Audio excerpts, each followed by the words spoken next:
तो एग्जांपल करते हैं, number of real solutions of the equation mod 10x is equal to sine inverse sine x दे रखा है और x किस पीरियड में वेरी कर रहा है ना, किस रेंज में वेरी कर रहा है वो भी दे रखा है आपने। अच्छा, ऐसा करते हैं कि mod 10x और साइन इनवर्स साइन x इस वाले पीरियड में किस तरह से वेरी कर रहा है उसका ग्राफ ड्रॉ करते हैं, है ना, विजुलाइज करते हैं इसको जरा।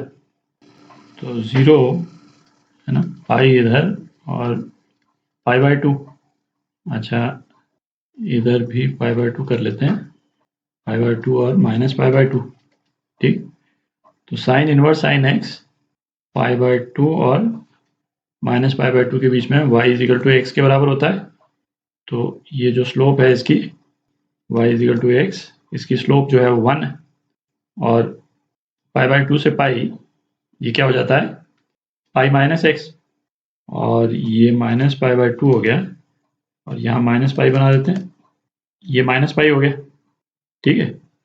अच्छा, अब mod 10x हम देखें, मैं ऐसा करता हूँ, पहले तो है ना tan x जो है वो किस तरह से वेरी करता है उसको विजुलाइज कर लेते हैं, है ना। ये तो हो गया माइनस पाई बाय 2 से पाई बाय 2 के बीच में, और यही पैटर्न जो है वो रिपीट होता रहता है।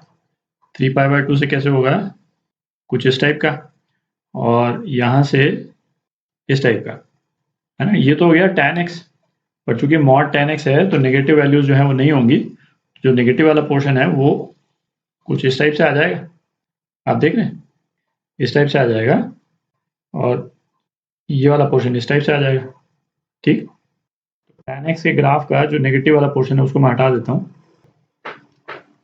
अच्छा, अब साइन इनवर्स साइन एक्स और mod tan x के ग्राफ को यदि अपन कंपेयर करें तो 3 सॉल्यूशन तो ऑब्वियस ही है भाई। एक तो माइनस पाई पे दोनों की वैल्यू 0 है ना, ये दिख रहा है अपने को।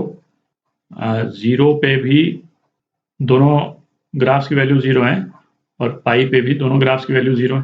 ठीक है, तो 3 सॉल्यूशन तो ये आ ही गए। अब इसमें जो एक थोड़ा सा है ना दिमाग लगाने वाला जो पोर्शन है वो कौन सा है, 0 से पाई के बीच में, है ना। ये तो ग्राफ मैंने रफली यहाँ पे इस तरह से बना दिया है इसका tan का।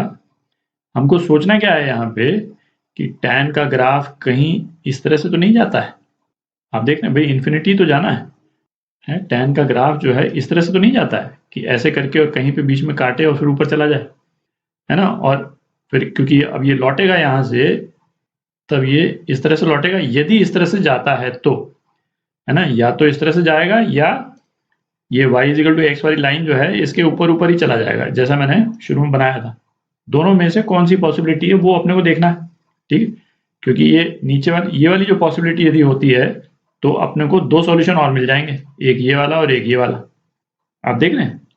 तो इसको कैसे चेक करेंगे अपन, तो अभी 0 से पाई बाय 2 वाला पोर्शन ग्राफ का अपन चेक कर रहे हैं। ठीक है, एक ग्राफ कौन सा है, y is equal to x, जो कि साइन इनवर्स साइन थीटा वाला ये जो स्ट्रेट लाइन है y is equal to x वाली लाइन है, और दूसरा ग्राफ क्या है, y is equal to tan x। ठीक है, अब क्या इसकी स्लोप यदि अपन देखें तो स्लोप के लिए, है ना, इन दोनों को अपन डिफरेंशिएट कर देते हैं।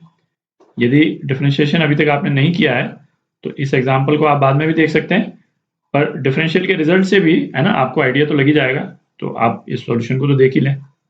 तो dy बाई डी एक्स जो कि ऊपर वाले लाइन की स्लोप है, वो ये इस वाले कर्व की स्लोप है, y इक्वल टू एक्स, ये क्या हो जाएगा, ये तो 1 हो गया। ठीक है, और दूसरे वाले को डिफरेंशिएट करें तो अपने पास में क्या आएगा, dy बाई डी एक्स, ये आ जाएगा sec स्क्वायर x आ जाएगा। ठीक है, तो y इक्वल टू एक्स वाला ग्राफ है, उसका ये एंगल, ये तो 45 डिग्री, ये तो दिख ही रहा है, dy बाई डी एक्स, है ना, ये तो जो tan होता है ना 1 के बराबर 45 डिग्री। अब देखें ये इसका स्लोप देखते हैं, है ना, जैसे जैसे x वेरी करता है वैसे इसका स्लोप देखते हैं। तो x इज इक्वल टू 0 पे dy बाई डी एक्स कितना है, dy by D x sec square 0, है ना, sec स्क्वायर 0 कितना हो गया, 1 हो गया। इसका मतलब बिल्कुल ओरिजिन पे इन दोनों ग्राफ्स का स्लोप बिल्कुल सेम है। जो मैंने पिंक वाली लाइन बनाई है, यदि पिंक वाली लाइन करेक्ट होती तब क्या होता कि पिंक वाली लाइन का स्लोप जो है वो 45 डिग्री से कम होता, बिल्कुल शुरू में, है ना, तभी तो काटेगा। पर अपने पास में क्या आया कि x इज इक्वल टू 0 पे इसका स्लोप जो है वो 1 है, और आप यदि x is equal to pi by 2 लेते हैं, x is equal to pi by 2, तो इसका dy बाई dx इसका स्लोप क्या हो गया, ये इन्फिनिटी को टेंड कर गया, है ना, बिल्कुल बिल्कुल वर्टिकल होगी लाइन। तो इसका मतलब ये हुआ कि येलो वाली लाइन जो है वो इसको कभी काटेगी नहीं, और ये जो sec थीटा जो है, sec x जो है वो तो कॉन्टिन्यूसली इंक्रीज ही कर रहा है भाई, 1 से इन्फिनिटी, है ना, जैसे x जो है वो 0 से π/2 वेरी कर रहा है, sec x जो है वो 1 से इन्फिनिटी जा रहा है और कॉन्टिन्यूसली इंक्रीज कर रहा है, ठीक है। तो इसका मतलब क्या हो गया कि ये येलो वाली लाइन जो है वो, ये जो व्हाइट वाली लाइन है y इक्वल टू एक्स वाली, उसके ऊपर ही रहेगी थ्रू आउट। शुरू में स्लोप ये था और उसके बाद में स्लोप बढ़ता चला गया। आप देख रहे भाई, यहाँ पे स्लोप और ज्यादा हो गया, फिर यहाँ पे स्लोप और ज्यादा हो गया, और यहाँ तो वर्टिकली हो गया बिल्कुल।